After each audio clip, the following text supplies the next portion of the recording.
بسم الله الرحمن الرحیم. دا وګورئ نن تاسو ټول ملګري چې موږ نن مالم جبې ضلع سوات په ټاپ باندې ولاړ یو او څومره ښکلا خدای ورکړې ده د ټاپ ته. تاسو وګورئ چې څومره ټورست آل اوور د پاکستان آل اوور دی ورلد هغه راځي دلته انجوای کوي او دلته چې کوم الحمدلله یو مثالي امن دی.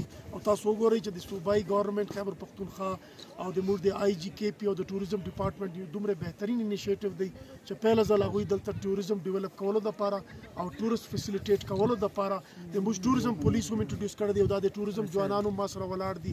دا پیورلی فار ټورست دی. نو راسئ په ښه خوشحالي سره ویت فیملی راسئ دلته ویکینډ انجوای کوئ. ویکینډ علاوه تاسو سره وخت تېروئ خپلې زندګي ته خپل لایف ته لږ ټایم ورکئ. موږ به تاسو ته وایو هر کله راشه دلته چې کوم د زموږ پولیس دی د سوات پولیس هغه به تاسو ته بهترین انشاءالله فیسیلیټیشن پرووایډ کوي او مثالي امن او بهترینه ښکلا او د جنت نظارې وګورئ او په دې سې بالکل مه لیټ کېږئ. جی راځئ هر کله راشئ.